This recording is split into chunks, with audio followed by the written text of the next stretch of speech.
የተወደዳችሁ የእግዚአብሔር ቤተሰቦች ዛሬ ሰባተኛውን ክፍል የምናይበት ቀን ይሆናል። ስለ መላእክትና ስለ ወደቀው መልአክ ስለ እግዚአብሔር መላእክት የምናይበት ቀን ነው። እግዚአብሔር ለዚህ ቀን ስላበቃን በድጋሚ እግዚአብሔርን እናመሰግንና ወደ ትምህርታችን እንገባለን። እግዚአብሔር አምላክ ሆይ ስለሰጠህን ጊዜ፣ ስለሰጠህን እድል፣ ስለሰጠህን እድሜ እግዚአብሔር ሆይ ደግሞም በቃል ማዕድ ላይ እንድንቀመጥ ስላደረክ ስለ ግሩም ምክርህ እናመሰግናለን። ከዚህ በኋላ ደግሞ ያለውን ጊዜ የትምህርት ጊዜ እኔንም እግዚአብሔር ሆይ በዓለም ዙሪያ የሚማሩትንም በጌታ በኢየሱስ ክርስቶስ ስም እንዲጠቀሙ ቅዱሱ መንፈስ ባሪያን ያግዝ ዘንድ እለምናለሁ። የሚሰሙንም መንፈስ ያግዛቸው ዘንድ እለምናለሁ። ሁሉ ግን ሲሆን ላንተ ክብር ይሁን፣ አሜን። እንግዲህ ባለፈው ሳምንት ያነሳነው በተለይ የሕዝቅያስን ጸሎትና በተለይ በአሦራውያን ሰፈር ውስጥ ስለተፈጸመው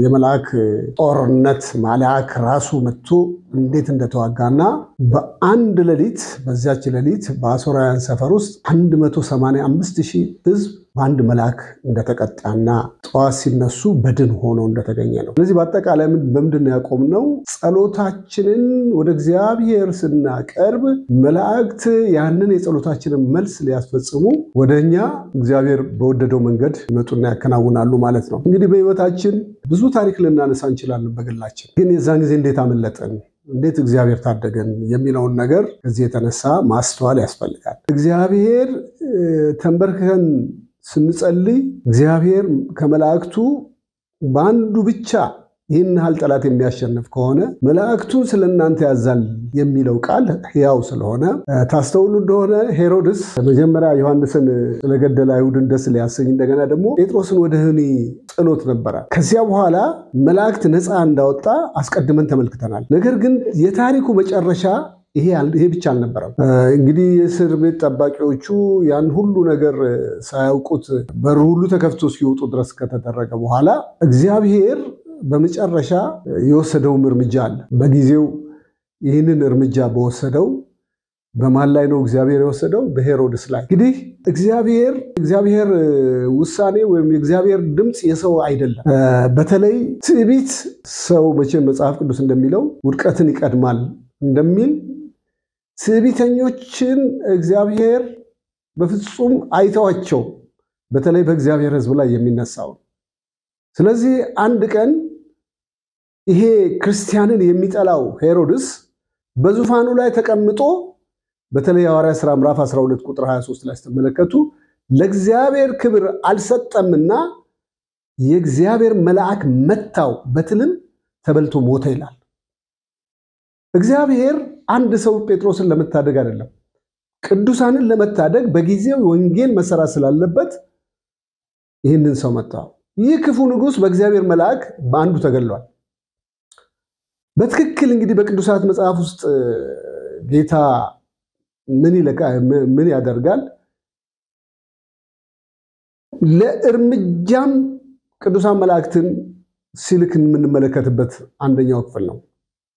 ጌታ ኢየሱስ ክርስቶስ በመጨረሻው ዘመን የተናገረው ነገር አለ። ስለ መጨረሻው ዘመን የሰው ልጅ መላእክቱን ይልካል፣ ከመንግስቱ ማሰናከያ ሁሉ አመፃንም የሚያደርጉትን ይሰበስባል፣ ወደ እቶንም ይጥሏቸዋል፣ በዚያ ለቅሶና ጥርስ ማፋጨት ይሆናል። ማቴዎስ 14:13 ከ41 እስከ 42 ምንም እንኳን የኃጢአተኞችን ፍርድ የሚያካትት ባይሆንም መላእክት የእርሱን እቅዶችና ዓላማዎች ለማሟላት እግዚአብሔር አምላክ ይጠቀምባቸዋል ማለት ነው። ሌላው በስምንተኛ ደረጃ ካለፉት ካየናቸው 7 የመላእክት ክንውኖች መላእክት ሰዎችን ወደ ክርስቶስ ለመምራት ምን ያደርጋሉ? ይረዳሉ፣ ያግዛሉ። ምናልባት እኛ ብዙ ጊዜ በምሽትም በቀንም በጣም ስለ ምዕመን ራርተን በእግዚአብሔር ፊት ስለ ቤተሰባችን፣ ስለ ጓደኞቻችን፣ በአካባቢያችን ስላሉ አመፀኞች እንዲመለሱ እንጸልያለን። እንግዲህ ይሄ በሚሆንበት ጊዜ እግዚአብሔር ይሰማል። ባለፈው ያነሳሁት ይሄ ጸሎት ወደ እግዚአብሔር ይቀርባል፣ መላእክቶችም ይታዘዛሉ። እግዚአብሔርም የመዓዛ ሽታ ሆኖ ጸሎታችን፣ ምስጋናችን፣ ጥያቄያችን ሁሉ በሱ ፊት ይቀርባል። አሁን ስለ አንድ ሰው እስኪ ላንሳ በዚህ አቅጣጫ በቂሳሪያ የሚገኘውን የሮማ ዘበኛ ወይም ካፕቴን ቆርኔሊዮስ እንደምሳሌ እንውሰድ። ሁሉ ጊዜ ምን የሚያደርግ ሰው ነው? የተቸገሩትን የሚረዳ የእግዚአብሔር ሰው ነው በራ ለማለት ይቻላል። ከዚያም አንድ ቀን ከቀኑ 3 ሰዓት ገደማ ሲጸልይ አዛብ ነው የሰውዬ አስደናቂ ራእይ እንዳይና ያለን። ይህም ያየው ምንድነው? የእግዚአብሔር መልአክ ወደ እርሱ ገባ። ቄርኔሎስ ሆይ አለው። በስሙ ነው እኮ የጠራው። የሐዋርያት ሥራ ምዕራፍ 10 ቁጥር 3 ላይ እናገኘዋለን። በመጀመሪያ አይቶት የማይጠብቀው ነገር ሰው ፈራ። በኋላ ግን ድፍረቱ ሰብሰብ አድርጎ ምን ትፈልጋለህ ብሎ ጠየቀው። መልአኩም ቄርኔሎስን ምን እንዳለው እንመለከታለን። የእግዚአብሔር ትኩረት በመልአኩ በኩል የሆነውን ነገር መመሪያ ሲሰጠው ታያላችሁ። ወደ ኢዮጴ ሰዎች ልከ ጴጥሮስ የተባለ ስምዖንን አስጠራ። እርሱ ቤቱ በባህር አጠገብ ባለው በቁርበት ፋቂው በስምዖን ዘንድ እንግድነት ተቀምጧልና ልታደርገው የሚገባህን ይነግርሃል። ይሄ እንግዲህ ከላይ ያነሳሁት መላእክት ሰዎችን ወደ ክርስቶስ ለመምራት ይላካሉ፣ ይመጣሉ። አሁን ምን አደረገው? ወዴት መሄድ እንዳለበት የዚህን ሰው ልብ ያየ እግዚአብሔር ያለምንም በግል የተደረገ ምስክርነት እግዚአብሔር መልአኩን ላከ። እንግዲህ እግዚአብሔር መልአኩን ይሄ እንግዲህ የምናገኘው ምዕራፍ 10 ከቁጥር 5 እስከ 8 ድረስ ባለው ነው።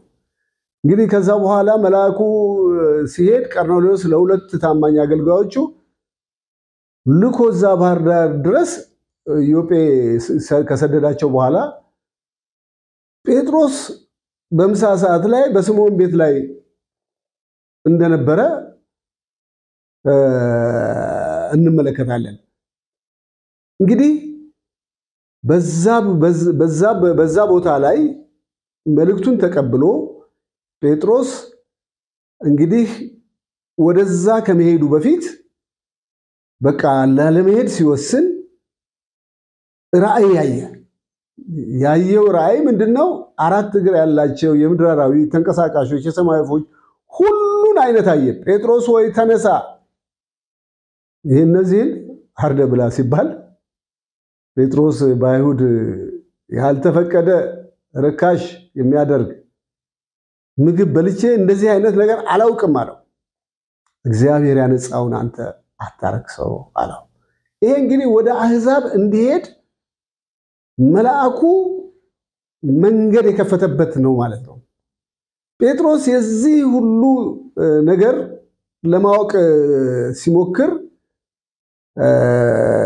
ያለው አማራጭ ቄርኔሌዎስ የላካቸውን 3ቱ ሰዎች ጴጥሮስ የሚገባውን ነገር እንዲያደርግ ሲጠይቁት ከዚያ በኋላ እነዚህ ሰዎች እንደፈለጉት ካወቀ በኋላ ሳትጠራጠር አንድ መልእክት መጣለት በድጋሚ።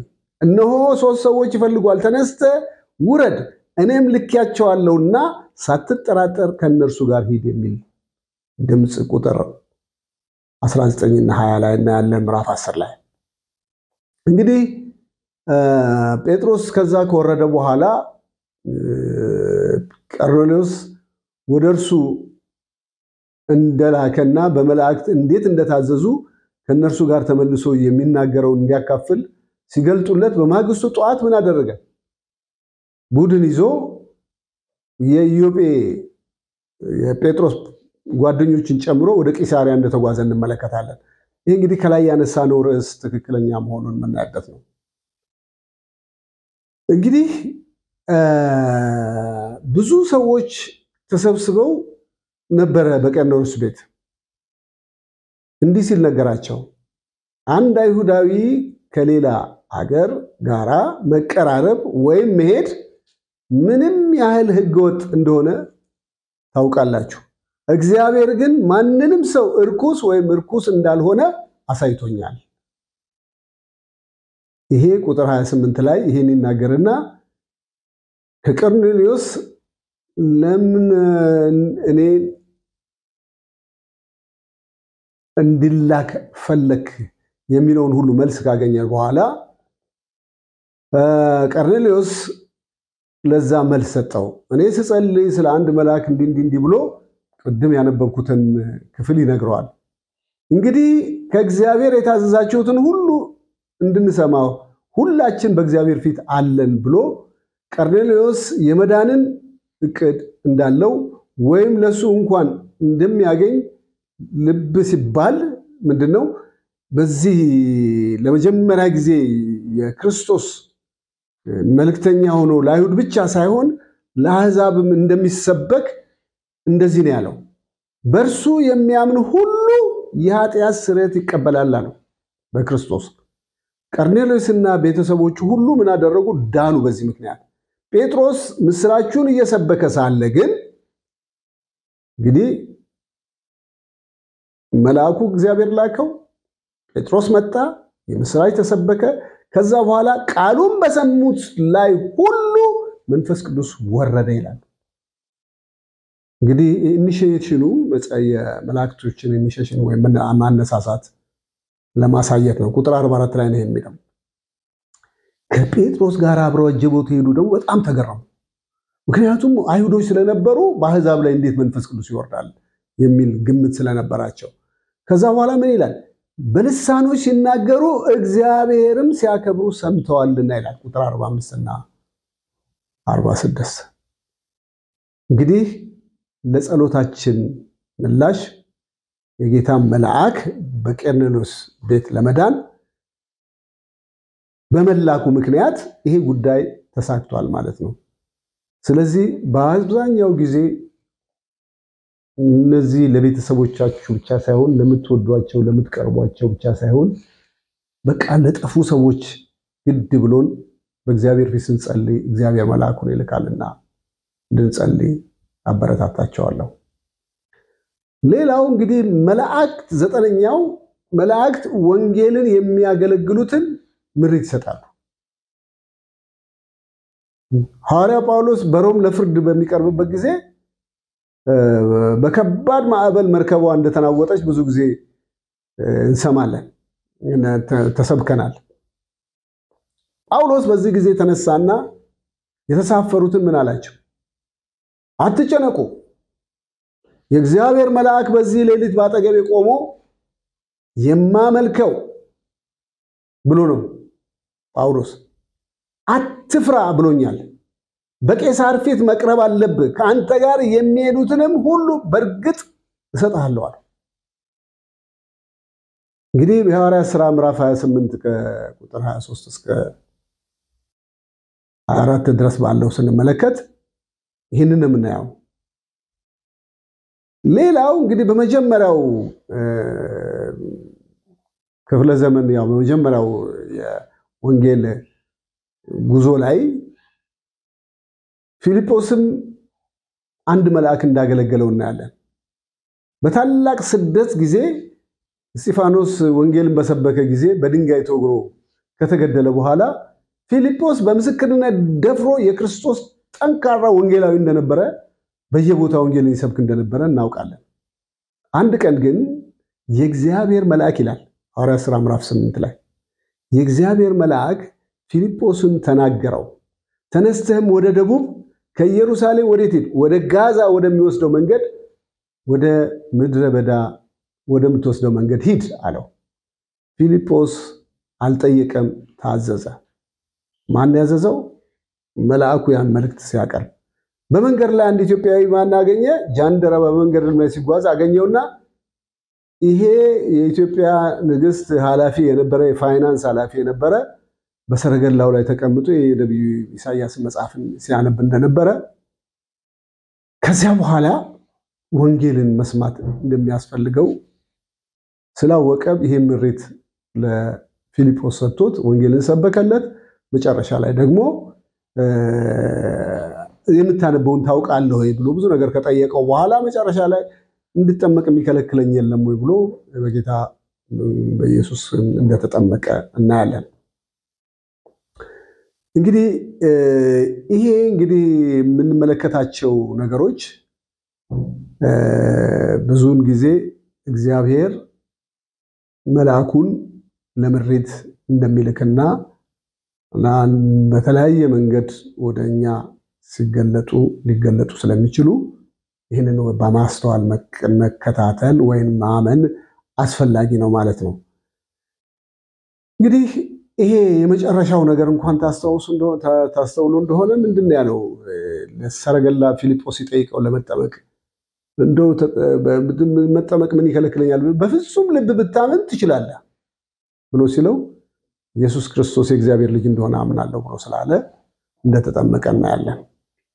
በሌላ አቅጣጫ ደግሞ በመዝሙረ ዳዊት መኳንንት ከግብፅ ይወጣሉ፣ ኢትዮጵያ እጆቿን ወደ እግዚአብሔር ትዘረጋለች የሚለው መልእክት በዚህ ሰው በኩል ቀጥታ እንደገባ ኢትዮጵያዊ የመጀመሪያ ጃንደረባ ይህንን ወንጌል ወደ ኢትዮጵያ ይዞ እንደመጣ እናያለን። እንግዲህ በዚህ ስፍራ ላይ የሆነው መልአኩ ሰባኪውን የክርስቶስን ይቅርታ ወደሚፈልግ ሰው ሲያመራ እናያለን ማለት ነው። እንግዲህ በተለያየ መንገድ እንግዲህ መላእክቶች የሚላኩና ጳውሎስም ቅድም እንዳነሳሁት መልአኩን ልኮ ነገረኝ ብሎ ያለው ነገር አለ መጨረሻ ላይ።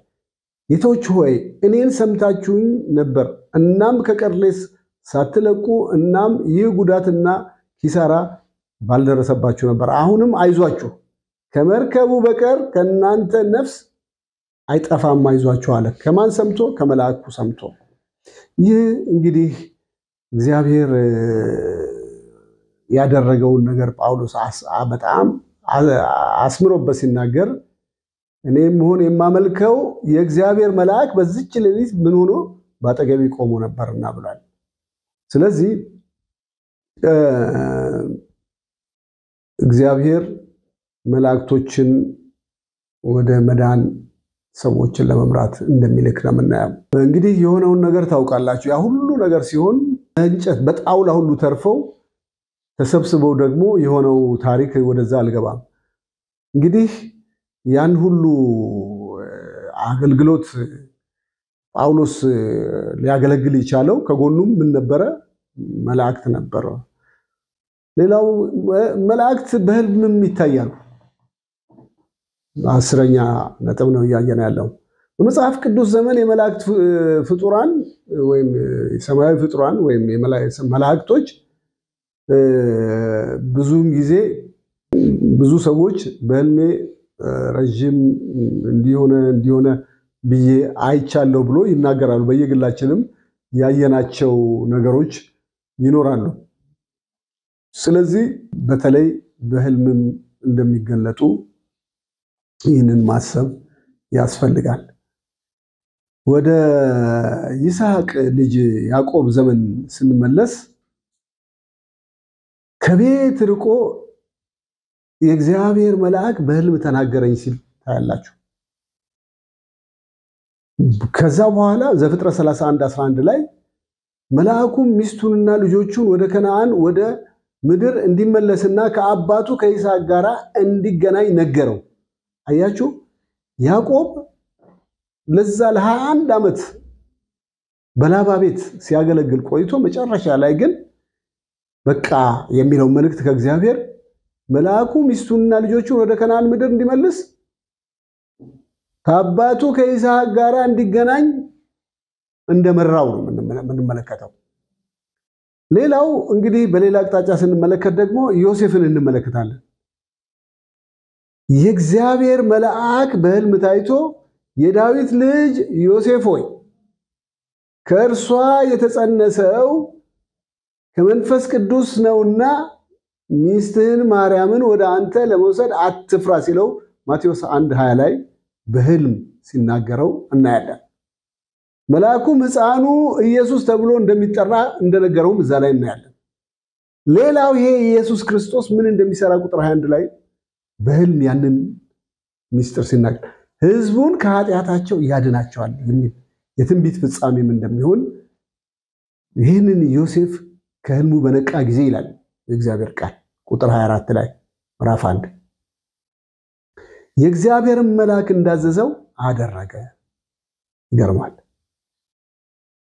ቁጥር 24 ላይ ነው ይሄን የሚለው ማን እንዳዘዘው? የእግዚአብሔር መልአክም እንዳዘዘው በህልሙ ተናገረው። እሱ ማርያም ወሰደና ከእርሱ ጋር አደረገ። ለሁለተኛ ጊዜም የእግዚአብሔር መልአክ በህልም ለዮሴፍ እንደተገለጠና ሄሮድስ ሕፃኑን ሊያጠፋ እንደፈለገ ተነስቶ ሕፃኑን ይዞ ወደ ግብጽ እንደሄደ በዚሁ በማቴዎስ ወንጌል ምዕራፍ 2 ቁጥር 13 ላይ እናያለን። እንግዲህ እግዚአብሔር ሲፈልግ በህልም ይልክልናል፣ ሲፈልግ በአካል ይልካል፣ ሲፈልግ በወደደ ይልካል። ግን አንዱ እግዚአብሔር መልአክ በህልም እንደሚገለጥ ለማሳየት ነው። የእግዚአብሔር መልአክ ለሶስተኛ ጊዜ ደግሞ እንደገና ለዮሴፍ ሲገለጥለት እናያለን። የእግዚአብሔር መልአክ በህልም ለዮሴፍ ግብጽ ውስጥ እያለ የሕፃኑን ነፍስ የሚፈልጉ ሞተዋልና ተነስ፣ ሕፃኑንና እናቱን ይዘ ወደ ኢየሩሳሌም ምድር ሂድ ብሎት ሲናገር ምዕራፍ 2 ቁጥር 19 እና 20 እንመለከታለን። እንግዲህ ብዙውን ጊዜ በህልም መላእክቶች የተለያየ ነገር ሲነገረን አቅልለን እንዳናይ ይሄ ለትምህርታችን የተጻፈ ነው። 11ኛውን ነጥብ የምንመለከተው መላእክት የኛን ኑዛዜ ወይም የኛን ንስሐ ይመሰክራሉ።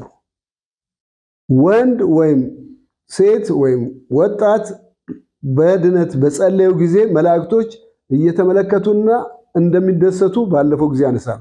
ይህ ሰው ኃጢአተኞችን ይቀበላል ከእርሱ ጋር ይበላሉ ብለው ሉቃስ ላይ ምዕራፍ 15 ቁጥር 2 ላይ ሲናገሩ እንደዚህ ነው ያለው ጌታ ኢየሱስ። 100 በጎች ነበራችሁ፣ አንድም ከመንጋው የጠፋ ከሆነስ 99ኙን ትታችሁ ሄዳችሁ አትፈልጉም ወይ ብሎ ያን የጠፋ በግ ስታገኙ በትከሻችሁ ላይ እንደምትሸከሙት እርግጠኛ አይደላችሁም ወይ ብሎ ሲናገር ታያላችሁ ጌታ ኢየሱስ ክርስቶስ። እላችኋለሁ እንግዲህ ንስሐ ከሚያስፈልጋቸው ከ99 ከማያስፈልጋቸው ከ99 ጻድቃን ይልቅ ንስሐ በሚገባ በአንድ ኃጢአተኛ በሰማይ ምን ይሆናል? ደስታ ይሆናል። እንግዲህ እዚህ ቁጥር 7 ላይ ብዙውን ጊዜ መላእክቶች በዚህ የሚደሰቱ ከሆነ ቁጥር 7 ላይ ስንመለከት ደግሞ እንደገና ደግሞ አንዲት ድሪም የጠፋባት ሴት ሻማ ብርታ ቤቱን ሁሉ ስትቃኝ እስክታገኘው ድረስ እንደምትመለከት ብዙ ምሳሌ ያደረገ። ስለዚህ ይሄንን ካለ በኋላ እንግዲህ እላችኋለሁ ይላል ጌታ ኢየሱስ ክርስቶስ ንስሐ በሚገባ በአንድ ኃጢአተኛ በእግዚአብሔር መልአክ ፊት ምን ይሆናል? ደስታ ይሆናል። ምክንያቱም የእግዚአብሔር ልጅ ደስታ የመላእክት ደስታ ስለሆነ መላእክት የጠፋውን ነፍስ ወደ ንስሐ ሲገባ ብቻ ሳይሆን ዳግመኛ ተወልዶ ወደ መልካም እረኛ በረት ሲገባ በሰማይ ደስ ይላቸዋል። ከበረቱ የከተተን እግዚአብሔር ስሙ ይባረክ። 12ኛ ትንቢቶችን በመፈጸም መላእክት ይሳተፋሉ። በእግዚአብሔር የተነገረው ከብሉይ ኪዳን ጀምሮ የተነገረው መጽሐፍ መላእክት እንዲፈጸም የተጻፈውን ሁሉ እንዲፈጸም ምን ያደርጋሉ? ይሳተፋሉ። ስለዚህ በእግዚአብሔር ቃል ላይ አሞጽ 9 ከ11 እስከ 15 ሕዝቅኤል 37 ከ10 እስከ 14 ድረስ እንደዚህ የሚሉ ቃሎች በተለያየ ነገር ውስጥ ተጽፏል። በተለይ ዘርህን ከምስራቅ አመጣለሁ ከምዕራብም እሰበስባለሁ እያለ ስለ ሰሜን ስለ ደቡብ እየተናገረ አትዘግዩ፣ ሴቶች ወንዶች ልጆችም ከሩቅ ሴቶችም ልጆችም ከምድር ዳርቻ ሂዱና አምጡ ይላል። ይሄ የሚታዘዙት መላእክት ናቸው። ስለዚህ በዕብራይስጥ ቋንቋ መጠበቁ እንኳን እስካሁን ድረስ የእግዚአብሔር ሐሳብና ፈቃድ የት ጋር እንዳለ እንድናውቅ ስለረዳን ነው እንጂ በተለይ የመላእክቶች ድርሻን የእስራኤል አምላክ የሰራዊት ጌታ እግዚአብሔር እንዲህ ይላል ብሎ ሲል ምርኳችሁን በመመልስበት ጊዜ በይሁዳ ምድርና በከተሞቿ ይህን ቃል እንደገና ይናገራሉ ብሎ ኤርምያስ 31 ላይ ይናገራል። በአጠቃላይ ግን መላእክቱ በታላቅ መለከት ድምፅ ይላካሉ ትንቢትን ለማስፈጸም ከአራቱ ነፋሳት ከሰማይ ጫፍ እስከ ዳርቻ ድረስ የተመረጡትን ይሰበስባሉ ይላል ቁጥር 31 ላይ ማቴዎስ 24። ብዙዎቹ እግዚአብሔር የመረጣቸው ሰዎች ምን ይሆናሉ? ስደት፣ መከራ፣ ብዙ ነገር ከደረሰባቸው በኋላ እንደገና ይሰበሰባሉ። ለእስራኤል እንደምትሰበሰብ ትንቢት የምስራች በተለያየ ምክንያት መላእክቶች እንዳደረሱ አሁንም የሚመጣውን ዘመን መላእክቶች ይህንን ጉዳይ ለማከናወን አብረውን አሉ ማለት ነው። እንደውም ዮሐንስ ባየው ራእይ ላይ ስንመለከት ራእይ ምዕራፍ 21 ቁጥር 2 ላይ ቅድስቲቱ ከተማ አዲሲቱ ኢየሩሳሌም ከሰማይ ከእግዚአብሔር ዘንድ ወርዳ ለባሏ እንደተሸረመ ሙሽራ ተዘጋጅታለች ይላል። እንግዲህ በዚህ ላይ በርዕሱ ላይ እንዳየነው መላእክቶች በዚህ እንደሚሳተፉ ሲናገር ወደ ውስጥ ገባ ብለን ስንመለከት ማቴዎስ 16 ቁጥር 27 ላይ የሰው ልጅ ከመላእክቱ ጋር አባቱ ክብር ይመጣል ይላል። ከማን ጋር? ተሳታፊዎች ናቸው መላእክት ማለት ነው። የሰው ልጅ በክብሩ በሚመጣበት ጊዜ ይላል ማቴዎስ 25:31 ላይ ከእርሱ ጋር ቅዱሳን መላእክቱ ሁሉ በዚያን ጊዜ በክብሩ ዙፋን ላይ እርሱ ይቀመጣል፣ አብረውት ይኖራሉ ማለት ነው። ጌታ ኢየሱስ ከሰማይ በኃይሉ ሲገለጥ ከኛ ጋር ይሆናል። መላእክቱ ደግሞ አብረው ይመጣሉ ማለት ነው። በመለከት ድምፅ የተለያዩ ብዙ ነገር እያደረጉ በዛ ላይ ተሳታፊ እንደሆኑ በተለይ ራእይ ውስጥ ብዙ ነገር እናያለን። ሁለተኛ ተሰሎንቄ ምዕራፍ 1 ላይ ደግሞ ከ7 እስከ 10 የምንመለከተው ነገር መላእክቱ ከአርያም ሲወርዱ ስንዴውና ከእንክርዳዱ ጻድቃንን ከኃጢአተኛ ይለያሉ። አያችሁ ፓርቲሲፔሽናቸው። የሰው ልጅ መላእክቱን ይልካል፣ ከመንግስቱም ማሰናከያ ሁሉ አመፃንም የሚያደርጉትን ይሰበስባል፣ ወደ እቶንም ይጥሏቸዋል። በዚያ ለቅሶና ጥርስ ማፋጨት ይሆናል። በዚያን ጊዜ ጻድቃን በአባታቸው መንግስት እንደ ፀሐይ ያበራሉ ይላል። ሃሌሉያ።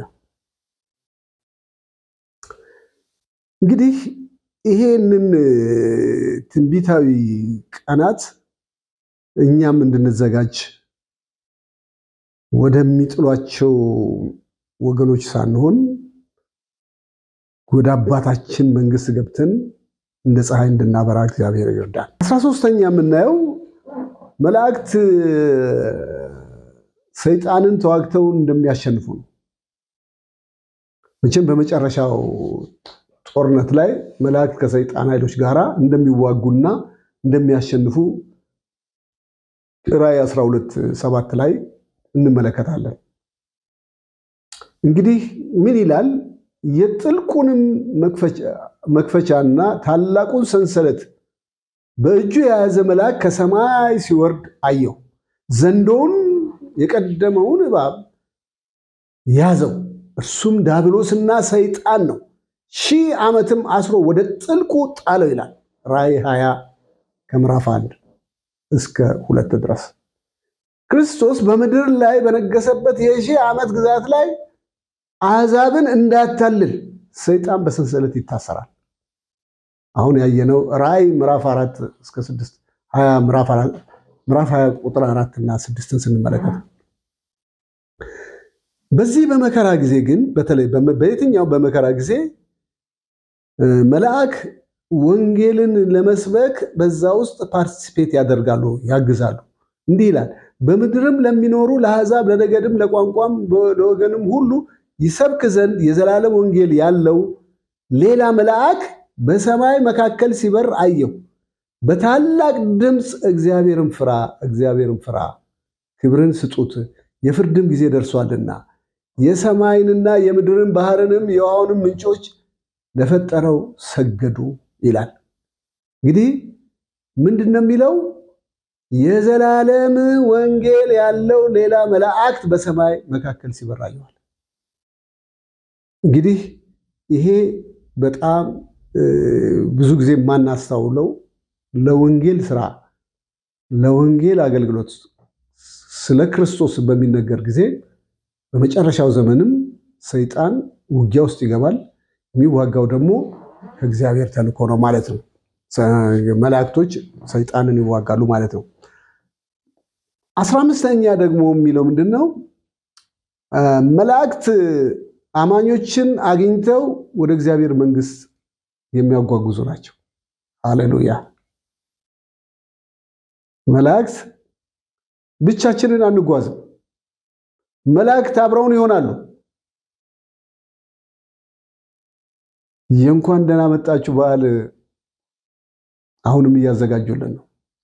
ኢየሱስ ዘመኑን እዚህ በምድር ላይ በነበረበት ጊዜ በቅንጦት አላሳለፈም። እዛ ላይ ስትመለከቱ በእግዚአብሔር መንግስት ላይ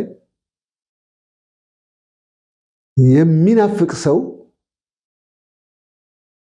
በተለይ የፍቅር ንጉስ የሆነው የዳውን ሰው ንጹህ ልብ እንዳየ መጽሐፍ ቅዱስ በሉቃስ 16 ላይ የሚነግረን ነገር አለ።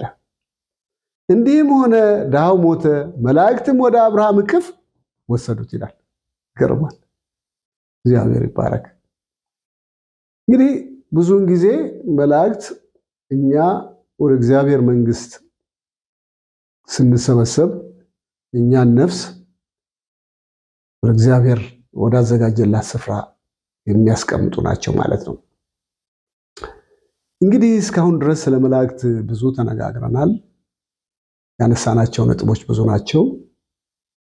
እንግዲህ ማቴሪያላችሁ ሲደርሳችሁ ደግሞ በዛ ሰብሰብ ብላችሁ ታነቡታላችሁ። በዚህ ሁሉን ተናግሮ ስለማይቻል አሁን ክፍል 2 እና ምዕራፍ 8 እስኪ ለማየት እንሞክራለን። ስለ ወደቀው ሰይጣን ወይም ስለ አጋንንት ፊት ለፊት ከአጋንንት ጋራ እንዴት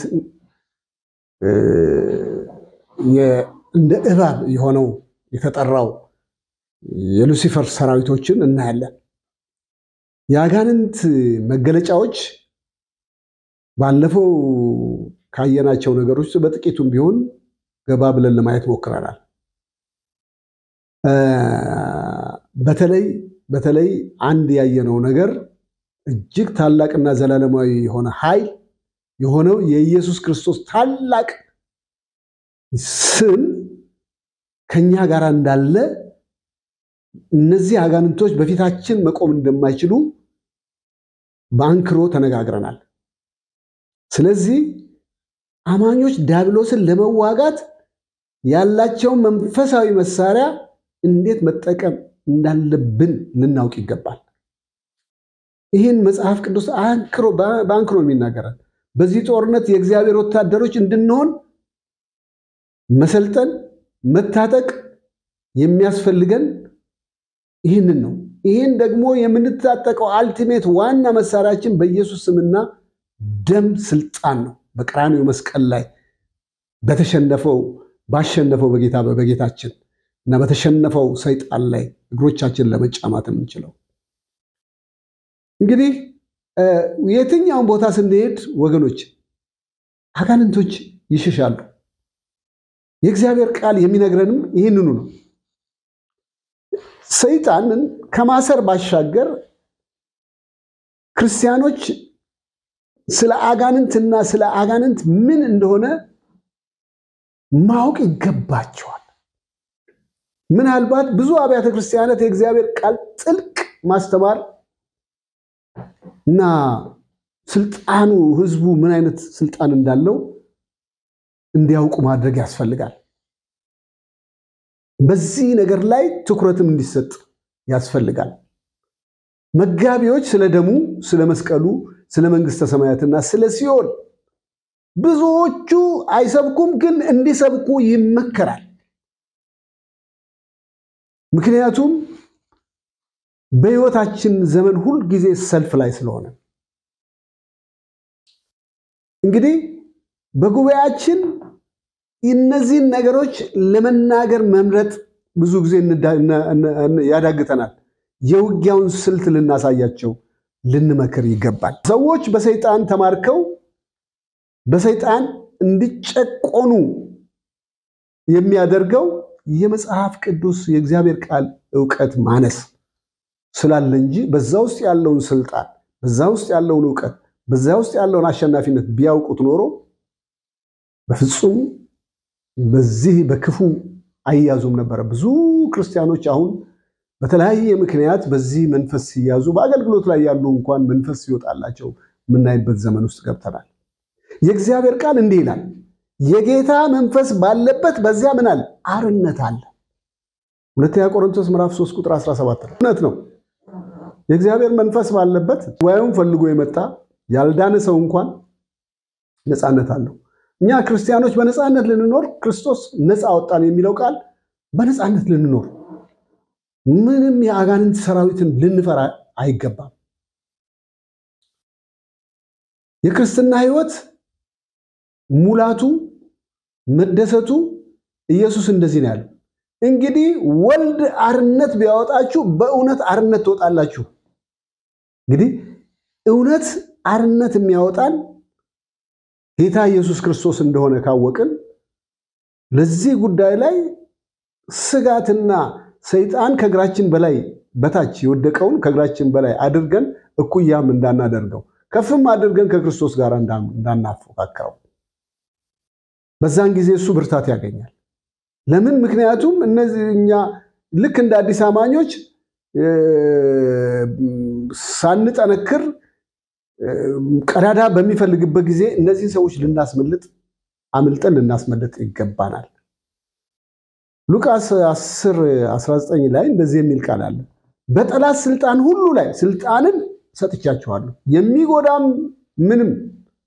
የሚጎዳችሁም ነገር ምንም የለም ብሎ ነው የሚናገረው። ኢየሱስ የተናገረው ላልዳኑት አይደለም፣ ለኛ ነው። ይሄንን ክርስቲያን ጋኔን በጋኔን ሲጨቆኑ ማየት በጣም ልብ የሚሰብር ነገር ነው።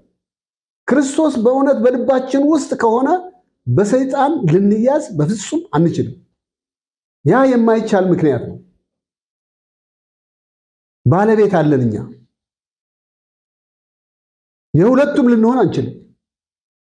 የሰይጣንም የክርስቶስም ልንሆን አንችልም።